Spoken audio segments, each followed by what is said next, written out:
Let's take you on over here. Eskom and the Public Enterprises Minister Pravin Gordhan have been given an ultimatum to respond to a letter demanding load shedding be stopped. Civil society organizations, lawyers and political parties want answers by the 20th of January before deciding on possible legal action. This as other interested parties have made it known that they also will be heading to the courts. What are the prospects of these possible legal actions?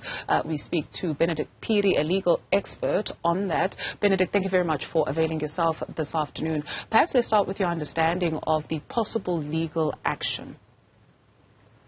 Yeah, when you look at the letter of demand sent to the minister and the CEO of Eskom, it's quite clear that the legal action that we anticipate or that will be mounted goes along the lines of the fact that in failing to provide electricity and the continuous load shedding, Eskom is undermining South African citizens' fundamental constitutional rights in the Bill of Rights. The letter sets them out quite specifically to say load shedding has resulted in a deterioration or reduction or a violation rather of the right to education, the right to life and health care, water, basic sanitation, food, access to courts, freedom and security, and obviously the right to make a living, which is the right of freedom of trade. The letter gives some examples around the inability of citizens to effectively exercise those rights as a direct result of load shedding. So, should this litigation materialize, we're going to see a constitutional attack on load shedding because it impacts negatively on citizens' exercise of their rights in the Bill of Rights. The letter also has a number of demands. So we're in possession of the letter by Mabuza attorneys addressed to the Public Enterprises Minister as well as the CEO of Eskom. One of the demands also includes the deal that South Africa entered into with the United States, where the President of the U.S., Joe Biden, committed some 8 billion rand worth of loans to the country to assist with the shift to coal, or the shift from coal, I beg your pardon. And they mentioned that this is particularly so because it has also been reported that South Africa's coal exports have increased by 700%. So the clients, which are stated here, do not understand the nature of the commitment that the country has entered into with the United States. What do we need to understand about that? Did it even have to get to the courts for South Africans to get this kind of information?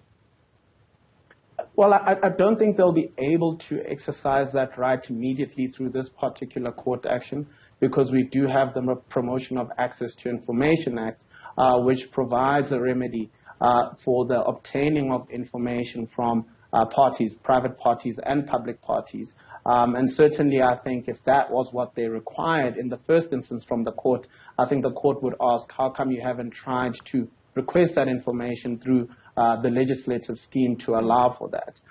So I don't think that would be part of the challenge initially, because I would expect that at the very least, we would see a request under the Promotion of Access to Information Act, and only if that has not been dealt with within the framework of that act, then there would be a challenge to the courts. NUMSA is also one of the clients, and they're particularly concerned about the impact of closures of power stations on employment. Prospects of success there? I think that would fit into the broad rubric of the exercise of the right of freedom of profession. I think, when you think of the ability to be able to be in a profession or undertake a professional work, it is a right that is bestowed upon citizens, and I think they would try and make that argument under that rubric. I mean, obviously we have to see what the court papers eventually look like. They will look very different from the letter of demand, but provided that it is properly framed and comes within the test for the violation of that right, there might be prospects of success. I don't think the threatened action is frivolous at all. I think, in fact, provided the court papers are prepared properly, this is actually an important piece of litigation insofar as the constitutional right to give effect, or rather the obligation on state and state entities to give effect to constitutional rights. So the law firm further notes that we are instructed to demand further that the state should provide the following undertakings: that there will be no load shedding without procedural fairness and a fair opportunity to make alternative arrangements to affected persons and businesses. What is fair, right? Because Eskom will say, well, we always make it known, even if it's at a whim, that we are moving into stage 6 at 5 a.m. tomorrow, or stage 4 at 5 a.m. tomorrow. So how to determine fairness? I actually think that that's part of one of the weaker parts of this particular letter, because I don't think that it is a straightforward argument that citizens have a right to procedural fairness in respect of load shedding, just given the manner in which Eskom operates and the policy implications and inputs that would go into that. From a read of the letter, it seems that it's hinged on the basis of a legitimate expectation, which we obviously know is actionable if your legitimate expectations are violated or not met from a state institution.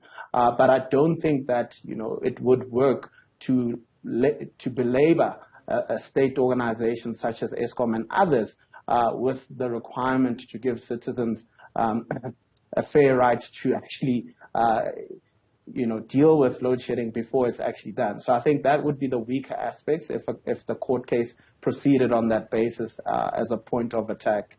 What about this aspect, that load shedding will stop with immediate effect, and if not, a full explanation about why the government is unable to stop load shedding with immediate effect, that the state will thoroughly and lawfully create mechanisms, make reasonable disclosures to the public on the challenges driving the energy crisis and the solutions implemented to solve it. The president delivered his plan, which included renewables, which included the just energy transition. Eskom is always making us understand that there's sabotage at the company. They're dealing with corruption and things are being dealt with.